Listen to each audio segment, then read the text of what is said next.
Welcome everyone to Eureka, 8 developer tricks for running ClickHouse on Kubernetes. My name is Robert Hodges and I'll be doing the presentation today. Before we get started, I'd just like to share a little bit of information with you that will help you enjoy this. First of all, this presentation is being recorded, as you probably just heard.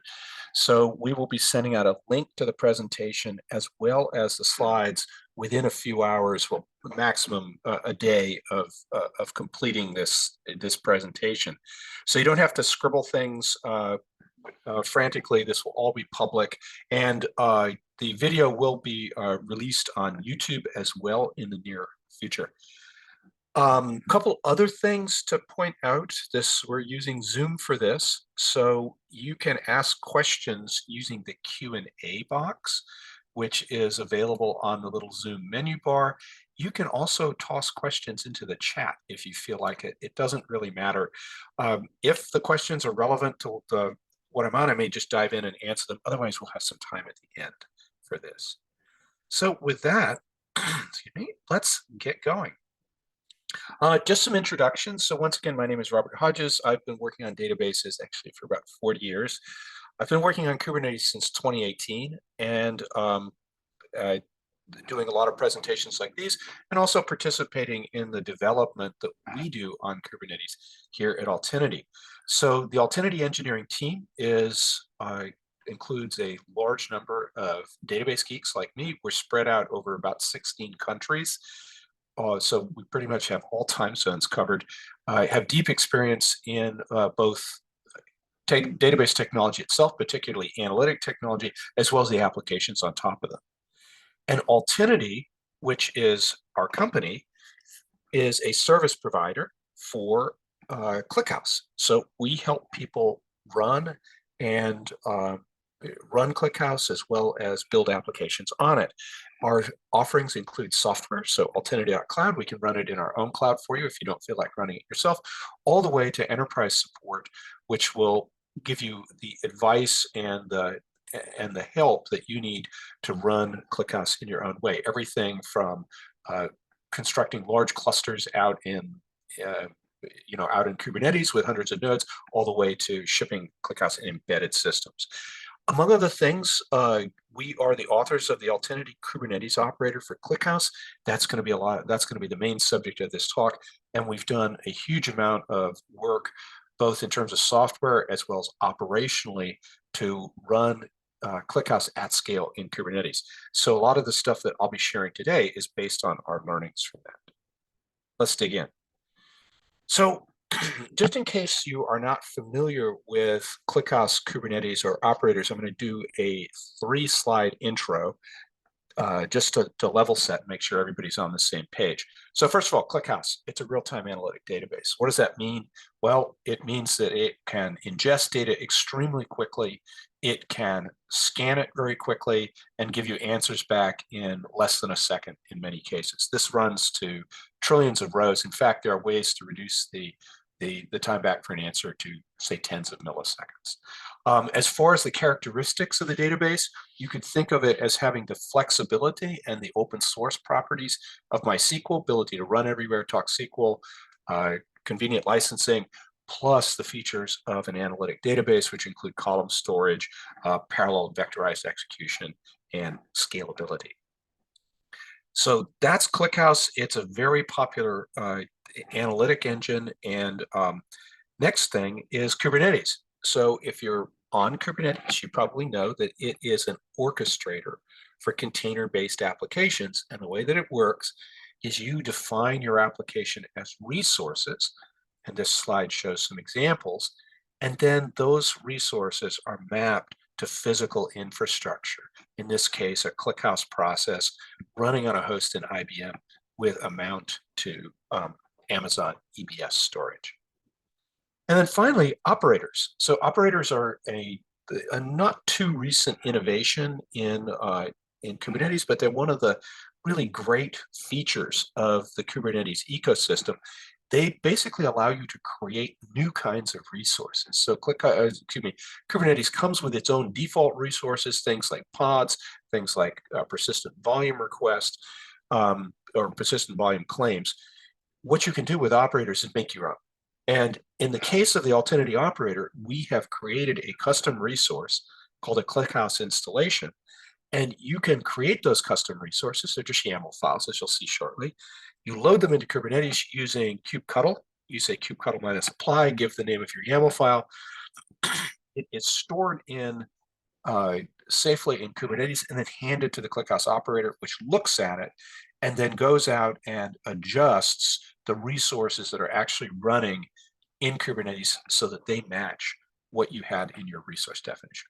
And that is, in fact, how we adjust reality, if you will, and bring up a ClickHouse cluster. So these are the parts that we're working with. So we'll be working with ClickHouse, we'll be working with Kubernetes and the operator. What I'm now going to do is go ahead and give you some tips for how to do it efficiently. So let's look at tip number one. One of the things that we find is that Argo CD is tremendously popular among the users of ClickHouse who are building analytic applications. So first tip is use Argo CD to manage your ClickHouse manifests and to run it actually. So let's see how this works. Well, Argo CD is was developed by Intuit, and it is a system for implementing what's called GitOps, which is to say that your operational configuration is stored in Git and then systematically applied to the environments, for example, where your production data runs. The way that it works is that you'll put the definitions into GitHub, and then you can install Argo CD. It itself is an application that runs in Kubernetes. You will install it in some Kubernetes server and then, or Kubernetes cluster.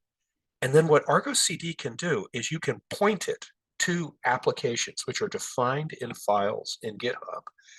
And Argo CD will read them. It will figure out the, sort of go find the additional files like the manifests or the Helm charts that compose that application, and it will apply them to wherever you point it to. It's a very powerful system, and in fact, when I talk to ClickHouse users who are on Kubernetes, the majority of them at this point are using it. There are other ways, by the way, to do this. There's also Flux, there's also Helm, no problem with that, but this is very popular. So how do you use it? Well, first of all, you need to have a ClickHouse manifest that defines a ClickHouse cluster. So let's look at one. So here's an example. This will just refresh your memory a little bit on what's in there. So we have this ClickHouse installation resource. We have a specification of the cluster layout. This one's called demo. It has 1 shard and 2 replicas. And we have a clause that tells us where Zookeeper lives. We call it Keeper because these days it could be Zookeeper, it could be ClickHouse Keeper. Both of them work. And then we have definitions for pods and storage. So what is actually going to be, what containers are we going to run and how much storage are we going to give them? Let's look at that.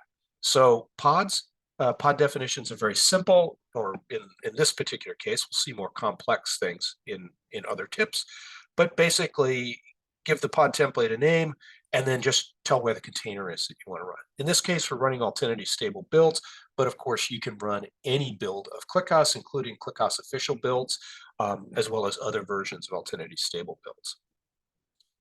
And then finally, storage. So that's a volume claim template. This turns into a persistent volume request, or a persistent volume claim, excuse me. And for example, this reclaim policy just protects your storage from deletion. If you delete the cluster, your storage doesn't go away, which is great if you get fat fingers. So this is a definition of a ClickHouse cluster that we've seen on these 3 slides. What we want to do is load that into Kubernetes and run it. Normally, what we would do is we'd have that sitting out on a laptop somewhere. It would be a manifest stuck in a .yaml file, and we would say kubectl apply -f and give the file name and load it into Kubernetes. With Argo CD, there's a better way. In fact, you don't have to do any of this. You can do the following. You can just install Argo CD in your Kubernetes cluster. So if you Google Argo CD and find the installation page, it's very straightforward define, you can then run the following commands and they will bring up ClickHouse as long as you've got the operator installed. So you say Argo CD app create, and what that does is it tells Argo CD there is an application that I want to manage. The code for it, the manifest for it, is located in this project, the Argo CD examples.clickhouse. The path is app/ClickHouse. The server I want to deploy it to is this one that's given here. This is the default name for your Kubernetes server if you're just running something like Minikube, and then the namespace is default. So Argo CD now knows about this application, and it loads it creates a record for it that's stored in its namespace. And then when you want that to actually show up and appear in Kubernetes, you just say Argo CD app sync, give the name of the application, and up it comes. So running these commands it's as simple as that to get a manifest for a ClickHouse cluster installed and bring it up. If you want to find out more, go to the GitHub repo that is shown here in the little box, and you'll see a full set of examples that install everything from Prometheus to Grafana to the ClickHouse operator and more. That is tip number 1. Tip number 2, use Terraform to set up managed Kubernetes. So let's look at what is managed Kubernetes. Well, it used to be, of course, that if you've been around and been running Kubernetes for a while, you would either bring up all the binaries yourself. Actually, we have customers that still do that. They've scripted it, it works for them. Or you could run something like COPS, which was Kubernetes operations. It was a handy set of scripts that would set things up, for example, in EKS, and in Amazon Web Services. But what's happened over the last few years is that virtually every single cloud vendor, and I'm just listing some of the big ones here, all the way from Amazon to Google to specialty clouds like Civo and Linode, they all have a managed service for Kubernetes. These are actually a super good deal to run because, for example, in the case of Amazon EKS, which is their managed Kubernetes service, they actually cost only 10 cents an hour to run. That's the overhead of running a cluster. Of course, as VMs spin up and run, you'll have to pay for those, but you were going to pay for those anyway. So what we want to do in this tip is we want to use Terraform. This is far and away the most common way to install these. You can, of course, install these through the command line interface. For example, Google has a very good one with gcloud, or you could go through the UI. But the most common way that infrastructure teams tend to set this stuff up is using Terraform. And we have kind of a treat. We have been doing a lot of work on Terraform over the last few months. And if you're using EKS, we now have a very compact blueprint which you can use to set up Amazon EKS. It's in, and this is actual code that I used to set up the cluster that was used for all the samples in this talk. It is, you have the provider here. If you're a Terraform person, you can see there's a module EKS ClickHouse, and it's pulling the source from this GitHub project, which is called Terraform Oz EKS ClickHouse. Beyond that, the stuff that's in it is pretty simple, where we're going to install it, our networks, and so we go to the next page, and we have a little bit of information about node pools. Node pools are basically, we'll talk about these in another tip, but node pools allow us to allocate VMs as needed across different availability zones, and those node pools will be able to provision these two types, M6I large and M6I X large machine types. So that's it. This is, we've been testing this out. This is in beta. It will be official within about 2 weeks. We'll actually be talking about it at KubeCon EU in Paris in a few weeks' time. But you can try it out right now. So you go to the this GitHub URL that's shown here. Check it out. We can guarantee that you will find 1 or 2 small things, but overall it's out there and super convenient to use. We will be also providing other Terraform Terraform examples for other clouds, so keep an eye on this. But this is definitely, if you're not using Terraform already, this is something to check out. It's very, very popular among, for infrastructure or platform teams. Let's go to tip number 3. And by the way, as we're talking about these tips, if you have questions, feel free to throw them into the question box or into the chat, and we'll have some time at the end to answer these. But if they're relevant, as I said before, if they're relevant to the slides we're covering, I'll answer them right then and there. So tip number 3, scale compute using a VM autoscaler. This is a really cool feature of Kubernetes, and one of the reasons why Kubernetes, in spite of some of the complexity, in spite of some of the learning curve, one of the reasons why Kubernetes is becoming dominant. So it's important to understand how Kubernetes goes about actually allocating resources to meet the needs of the processes that it's managing. This picture here shows 2 parts. It shows how storage is allocated. And basically what you do is you have a persistent volume claim that maps to a storage class, which is, generally speaking, in modern Kubernetes, is a proxy or a definition that then in turn maps to what's called a storage driver using the CSI interface, and will get you some real storage allocated. So we won't talk about that too much. What we want to focus on is autoscaling.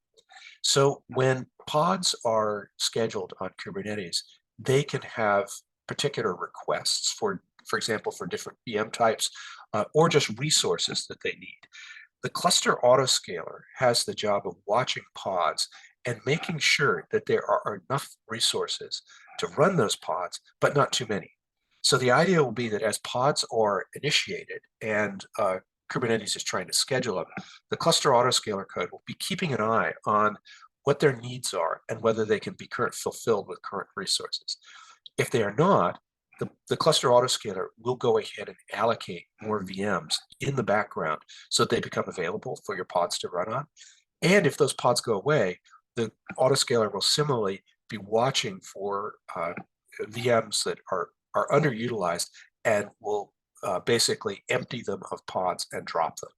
So what this does is it allows Kubernetes to scale like an accordion. And the cool thing about it is there are the implementations of the autoscalers vary across clouds, but as far as your applications are concerned, they all work the same way. You just submit a pod definition, tell it what, give your resource requirements, and then Kubernetes internally will go fulfill them for you without you having to know what the cloud is actually doing underneath. Let's see that in action and what that really means. So one of the things that you can do in Kubernetes, and of course with the Altinity operator, is when you define your pod template, you can add what's called a node selector. And this gives a condition for the worker node where your pod runs. In this case, what we're doing is using what's called a well-defined label or well-known label. These are labels that virtually every Kubernetes that are defined in the, sort of within the Kubernetes project, and every Kubernetes implementation knows about them. There's one called instance type where you can give the name of the VM that you want. And what this says is this pod, when it's scheduled, has got to run on an M6i VM type. If we haven't got one, the pod won't run. It'll just sit there and sort of flail. But what will happen, of course, is the autoscaler will kick in the background. It will see, hey, there's a pod that needs to be scheduled. This pod is asking for an M6i large to run on. If there isn't one, I'm going to make one for it. So when you run this code, what you'll see is that your pod comes up, and if there isn't an M6i large already there, it will get allocated. So this is handy because it allows you to go ahead and pin your ClickHouse service to particular pods. What's actually more profound about this is it now allows you to scale transparently. So let's say that we decide the M6i large, which is the smallest VM that's available. Let's say that we want to double the CPU that's available to this and then double the RAM. What we can do is simply change our definition to now use an M6i X large, and we'll get This will cause, and if we submit this, Kubernetes will go ahead and allocate an M6I X large and let ClickHouse run on it. This is a very simple way of scaling ClickHouse up and down. And in fact, what this allows you to do is, if by using this, you can now develop, for example, on very low-powered VMs, and then as you move to production, or as your production workload grows, you can easily scale them to larger VMs. You can also move to different VM types.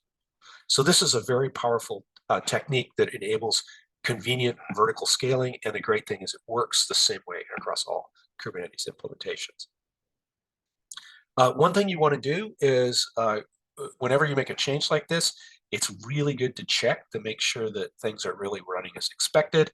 So one of the things we can do is just check to see the VM types. In this case, this is a kubectl command. It's a little bit the syntax is not the most beautiful, but it's listing our worker nodes for Kubernetes and making sure that they're pinned to VM, that they're using VMs that we expect.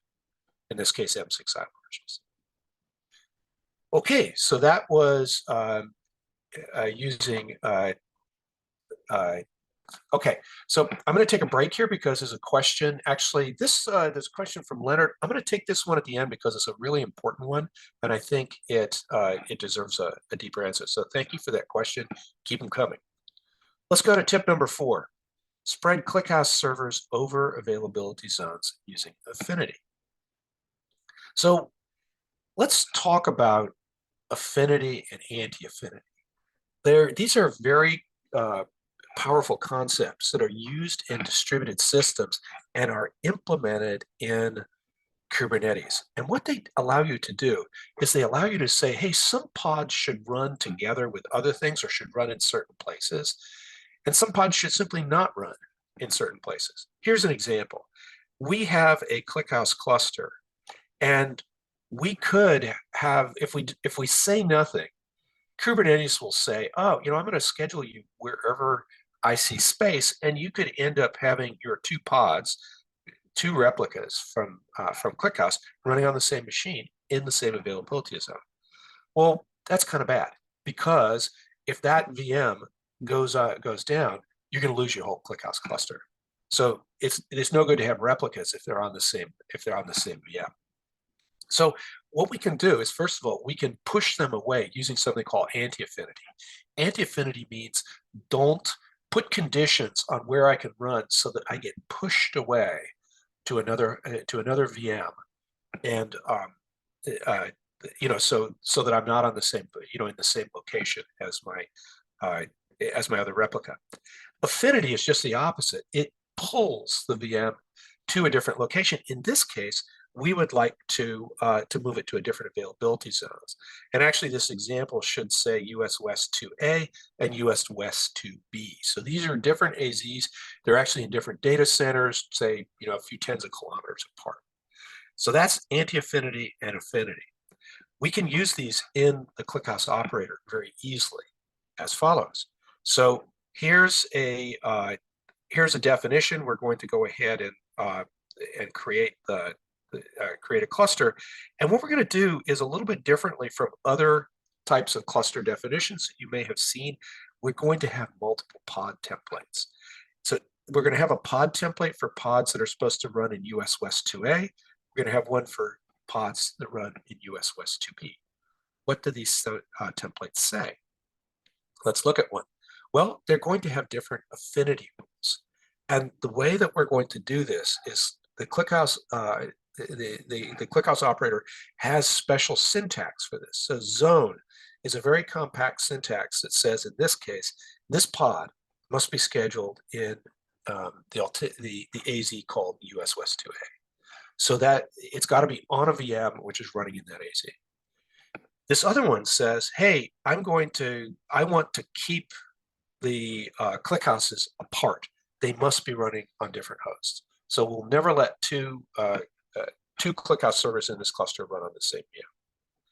So let's go ahead and see what the effect of that is. whenever you make a change like this, particularly if you're dealing with availability, you want to make sure it really worked. And in fact, when I was doing this this example, I made a mistake, a simple typing mistake, and in fact, these were not configured properly. So again, a handy kubectl command with this beautiful syntax. Let's see where our two pods are running. We can see that one's in 1-30 and the other one's in 2-151. So those are our IP addresses. Let's see where those hosts are. And here they are. So again, using this beautiful syntax, we can now list the worker node and the zone it's in. And there we see one's in 2A and one's in 2B. So voila, we have spread these out nicely. And we no longer have a, we no longer have to worry about a crash or even the loss of a data center taking out our Kubernetes cluster. You may be curious what happens underneath. So if you know more about how anti-affinity and affinity works, this is what actually gets generated. So these are the detailed rules for ClickHouse affinity and anti-affinity. You can actually code these up yourselves in the ClickHouse, in the operator manifests. We did introduce this language just because this is kind of complicated. So we have more compact language that generates these full conditions, but you can actually write these conditions in yourself and add any conditions that you like. All right.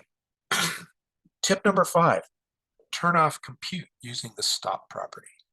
So when you are developing a system, typically you spend time eating, you spend time sleeping. There are times when you're simply not working on development.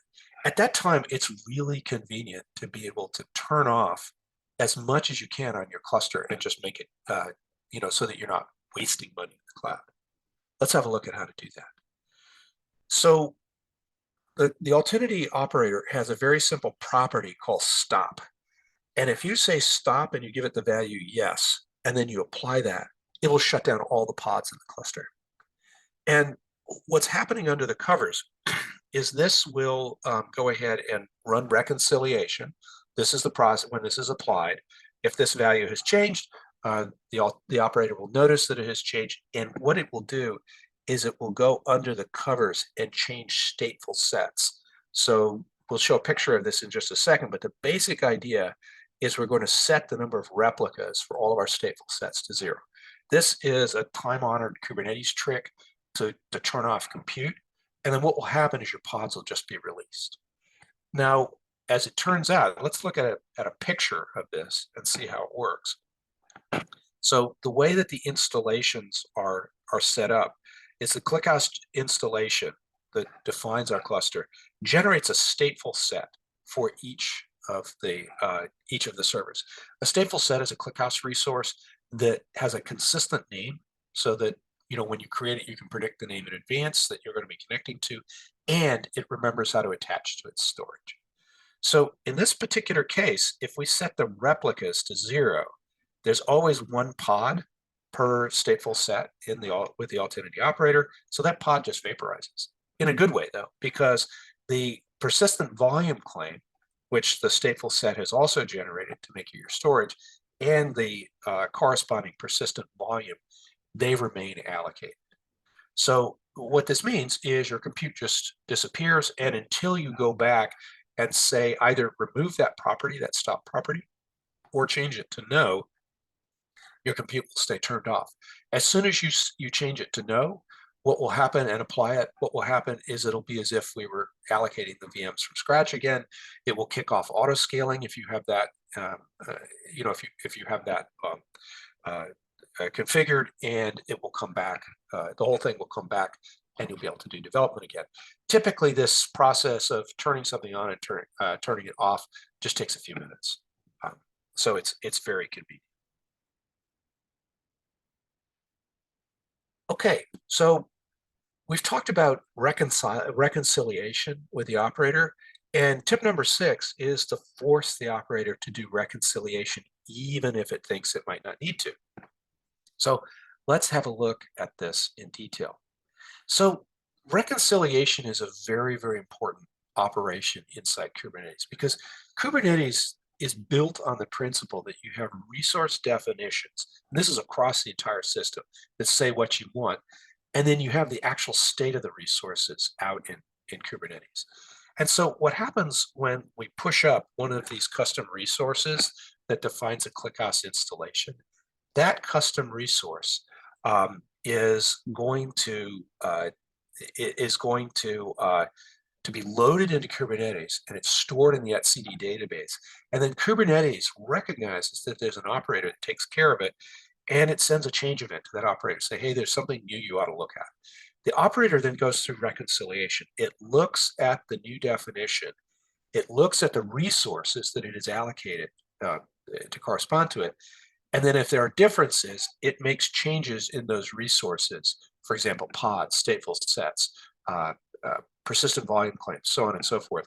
It will change them so that they now match what your definition says. So this process is very important, and it happens automatically whenever you upload one of these manifests that has a change in it so that it's different from what was previously stored. However, there are cases where something might not have changed in the manifest, but you'd still like to do this reconciliation. Here's one of them: refreshing passwords. So the Altinity operator has nice syntax now with the most recent version, so 0.23.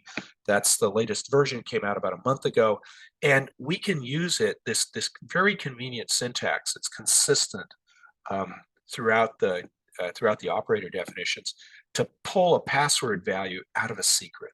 So Kubernetes secret is another very, very convenient resource. It's used to pass, it's basically a map that contains keys and values, and it's used to pass in things like certificates, like credentials, passwords, so on and so forth, into running pods. In this case, what we're doing is we're pulling in the password, the hex encoded password for the default user. This is something you always want to do, is you want to put a password on that thing so that rogues can't get in and steal your data. And this works. If you just bring this up, from scratch, what will happen is the pod definition will be generated and the password will be correctly set on the file system for the default user, and things will be good. However, from time to time, you want to rotate passwords. So let's say, and in that case, what you'll do is you'll regenerate the secret resource with a new password value. This is where reconciliation comes in. The ClickHouse operator will not necessarily notice that that's happened. So we want to force reconciliation. And what we do is there's another little handy little property. It's called task ID.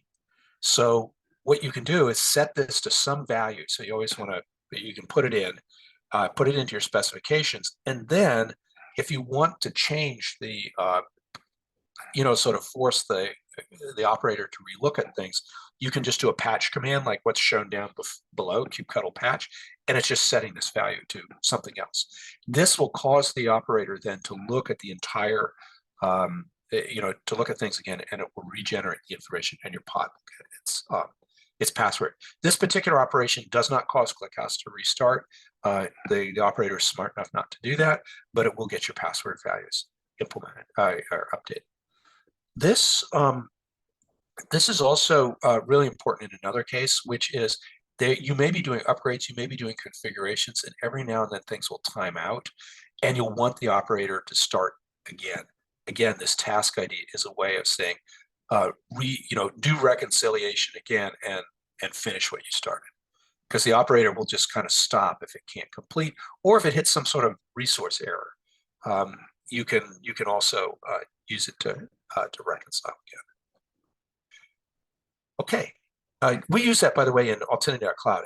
It's if you use the publish configuration function, that's what it's doing under the covers.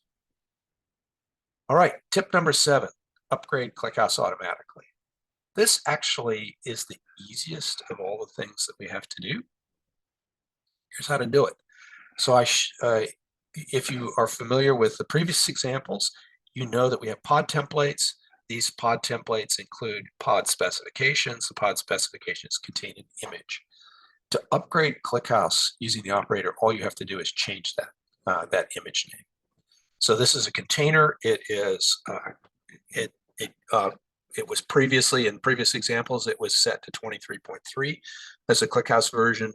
Simply by changing this and restarting, it will cause the operator to go ahead, reconcile, and then it will do a rolling upgrade of all the servers in your cluster. And the way that this works is if you're using older versions of the operator, you definitely want to upgrade. I would say you want at the very least be on version 0.22 for this, but even better, like 0.23.2. What the way the operator does this is it will try and upgrade something first just to see if it works at all. And then as the upgrades are successful, it will actually move to a mode where it upgrades shards in parallel. So if you have a large cluster, say you have 6 shards, 3 replicas, you'll see a couple of the replicas upgrade, but then after a while, it'll start doing them all in parallel. So that will minimize the downtime. The operator will not upgrade more than one replica per shard at once, because that has the danger of taking your applications down. Also, during the upgrade, there is a timeout period where we wait for current transactions to drain out, and then go ahead and do the upgrade. So generally speaking, as long as you're not doing excessively long queries, these upgrades in a replicated system will be able to occur without visible downtime for your applications. All right. Well, we've shown 7 tips so far. Let's look at the last one, and this is a biggie. Run ClickHouse Keeper with the Altinity operator. So for those of you who know the operator, you know that if you would use Zookeeper, which is necessary in ClickHouse clusters to keep track of data that needs to be replicated, as well as to pass commands around the cluster. So you used to have to just, we provided examples of deployments that you could run, but there was nothing special about how this worked. So you were just running like an ordinary Kubernetes application, and we were not giving you any real help other than a good example that you could copy. And we did the same thing in our own cloud. No more. Now you can manage ClickHouse Keeper. And what's happened is we have introduced in the 0.23 release of the operator, which again came out a few weeks ago, we now have what's called a ClickHouse Keeper installation. So this is a new resource type, and it is designed to manage ClickHouse Keepers. And we made a new resource type because when you are setting up a cluster, even whether you're using Zookeeper or ClickHouse Keeper, you want it to be separate. You want these to run in some separate area, typically pinned, if it's production, pinned to VMs that they own wholly, because this is necessary to ensure that you get good performance out of this.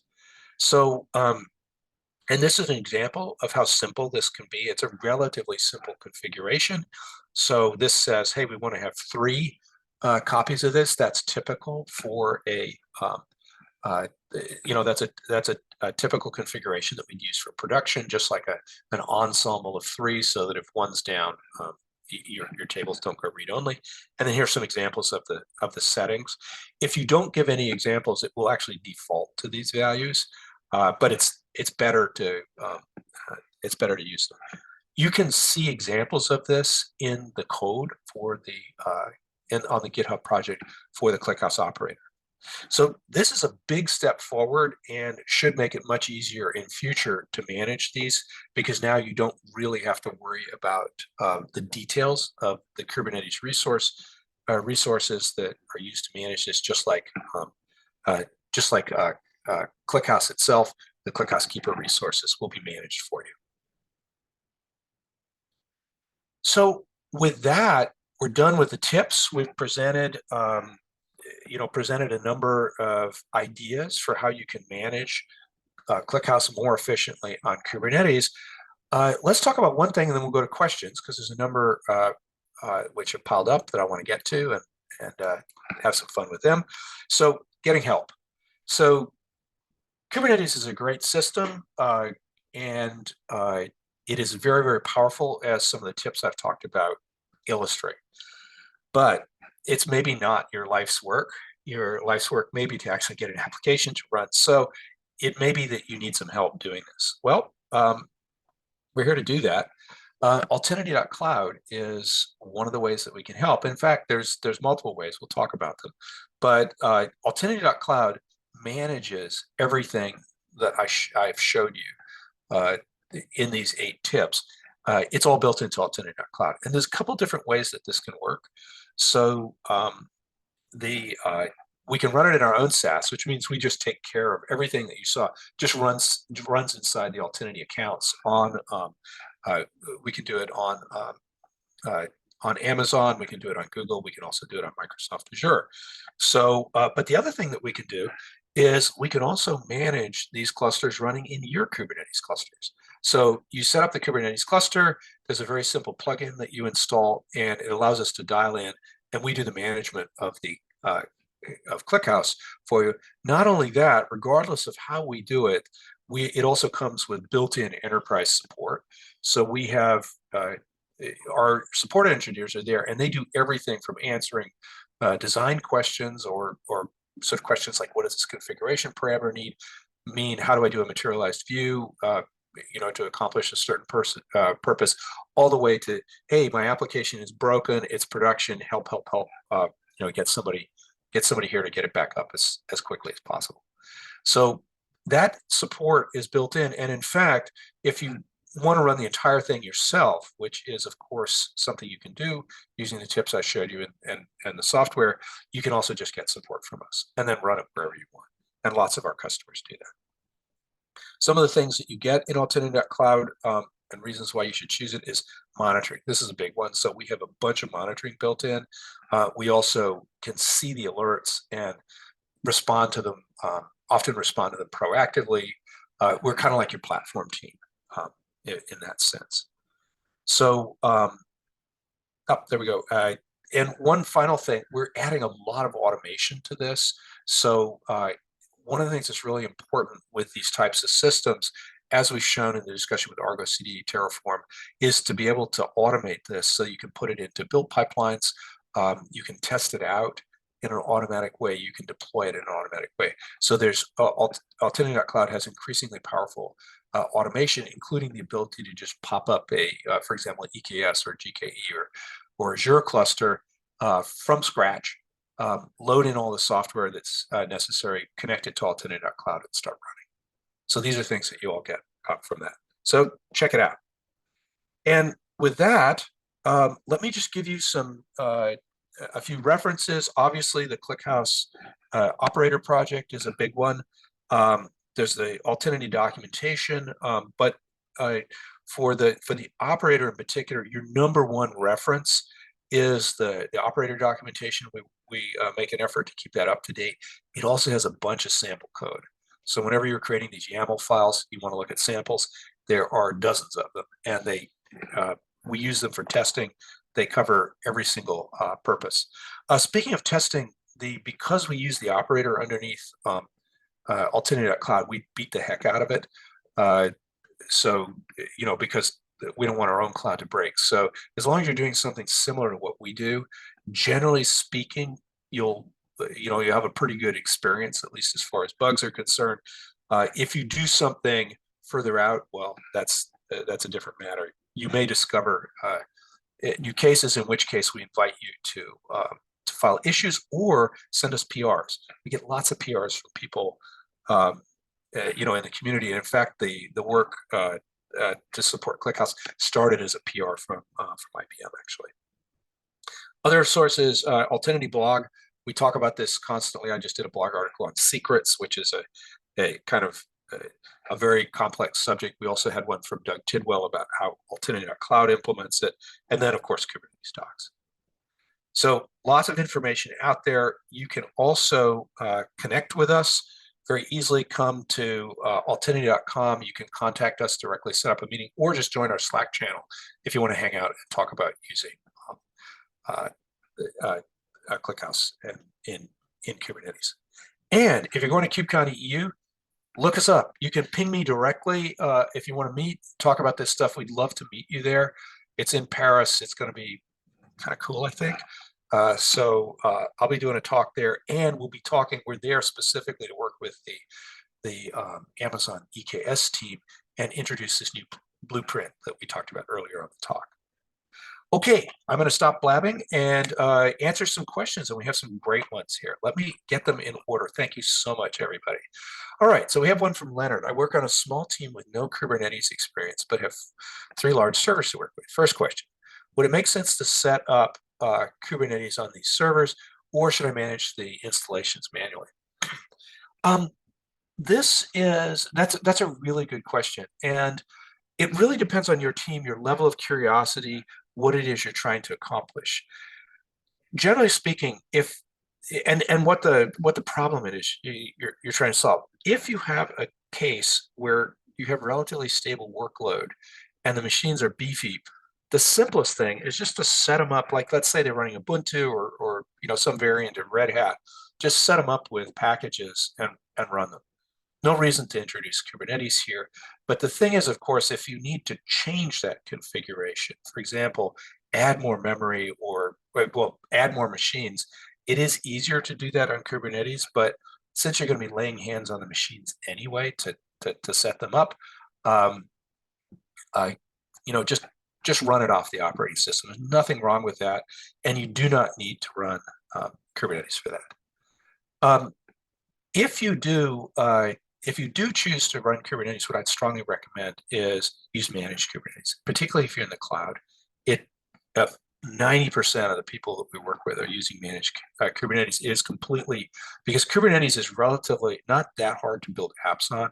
It is a pain to run. Just things like getting Kubernetes upgrade to work right. So do that. All right, second question. What is the best way, or at least a good way, to learn Kubernetes? What I would recommend is you can look at some of the tutorial stuff that we have.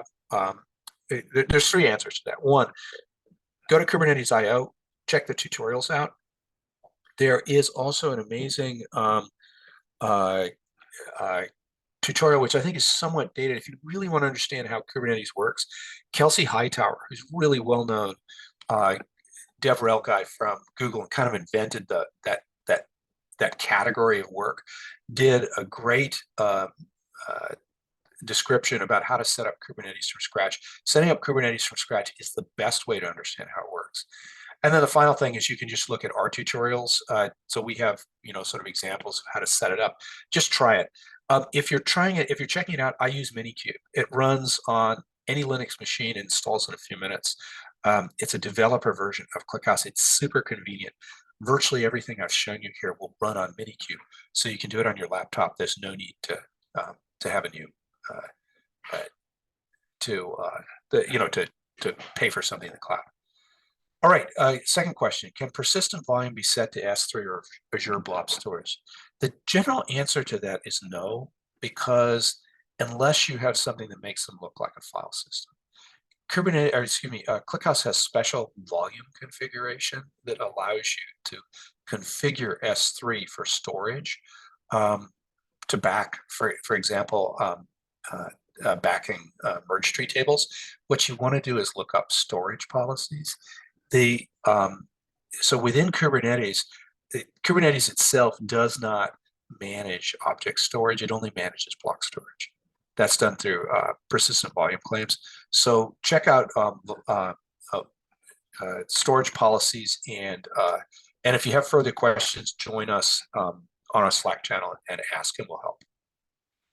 So question from Joe. Does this mean, and this was I think talking about reconciliation, does this mean passwords get changed every time a CRD gets pushed? Answer is no. The passwords, as long as we can see that the values haven't changed, we won't make any. Well, actually, let me understand this question. So, if the CRD got pushed and it had another change, yes, if you had changed the secret that you're using to supply the password, that change would get applied. So that's, I hope that answers that question, since there's a couple meetings. Let's see, can can what we have shown here, this is a question from Leonard, can this manage tiered storage where the older parts live on S3 and newer parts should be closer to the compute? Right now it does not. And what this is the next frontier for us, and really goes to sort of an earlier question. We have a lot of interest in object storage. We are working on it together with other people in the community. And there's two parts to this. One is just to make sure that the open source object storage support has the capabilities that everybody needs. So that's work inside ClickHouse server itself. But then the second thing is to manage it inside the ClickHouse operator. So ClickHouse operator can absolutely manage tiered storage. The way that you do it in the operator, and I didn't show an example here, is you can just include any configuration file you want. You can just put it in the definition, and that's how people do it. So if you go look at the operator samples, you'll see examples of how we include files. All right. When do you anticipate adding Terraform modules for the other major cloud providers like GCP and Azure? We have proprietary Altinity cloud providers already for these. But we're kind of rolling them out right now. But the basic answer is soon. If you have this is from Michael, if you have specific questions about this, ping us and we can get you dates. I anticipate GKE will be the next one because we have a lot of experience with that, and Azure is somewhat newer for us, and we have fewer people on it. So definitely ping us and tell us what you need. I got one from Kaiverjan. What's the recommendation for Altinity for choosing Keeper or whether to go for Zookeeper or ClickHouse Keeper? Very simple one now. If you're building a new system today, go with Keeper. Reason is the Keeper is now very stable. ClickHouse is tested very carefully with Keeper. It's widely used, and Zookeeper itself is no longer really evolving. And what will happen over time, and the core committers have already warned about this and other people as well, is that the ClickHouse Keeper is just a re-implementation of this Zookeeper API in C++. And so right now it's compatible, but eventually it is beginning to add features that aren't supported in Zookeeper. So at some point, Zookeeper won't work for the most modern versions of ClickHouse. So definitely start with Keeper to begin with, and that's one of the reasons why we added it to the operator. Part two of that question was, does ClickHouse operator have any CRD for seamless backup and restore? The answer is no. We don't have. Let me take that. Let me amend that. So once again, do we have a CRD for seamless backup and restore? The answer is yes, we have an example of how to do it. What you can do is we also maintain ClickHouse Backup, which is the most popular sort of third-party backup for ClickHouse. It's used by hundreds of installations. What you do is you can build a sidecar, sort of an additional container that runs alongside ClickHouse. If you go to the ClickHouse Backup project, there's an example of that, and you can just put it into the manifest for ClickHouse. And that will do, it doesn't do point-in-time recovery because ClickHouse doesn't support PITR. For that, that's a whole different subject. ClickHouse doesn't have a log. If you want to do PITR, the normal way to do it is load your data through Kafka. When you do a backup, make sure that you also store the Kafka the topic offsets, and then when you restore them, you reset the Kafka to read from the consumer group. Reset the consumer group to read from those offsets. That's how you do PITR. Okay. Let's see. Is there a migration from Zookeeper to Keeper, or is it a new cluster? There is a migration. It's in place. It will require downtime, but a lot of people have done it, so it's fairly stable at this point. This is something where if you're starting today, and we sometimes get this question from people who have existing platform teams, and they're familiar with Zookeeper, and there's a temptation to just go with Zookeeper because that's the old thing. I would recommend against that, because you're going to have this migration, and if there's one thing you don't need in life, it's one more unnecessary migration in a production system. keeps you up at night, keeps you away from your family. So just go with Keeper. These were wonderful questions. Thank you so much. If there are any other questions, this is your last chance to get them. Let's see, we've got I have customers with ClickHouse in EC2.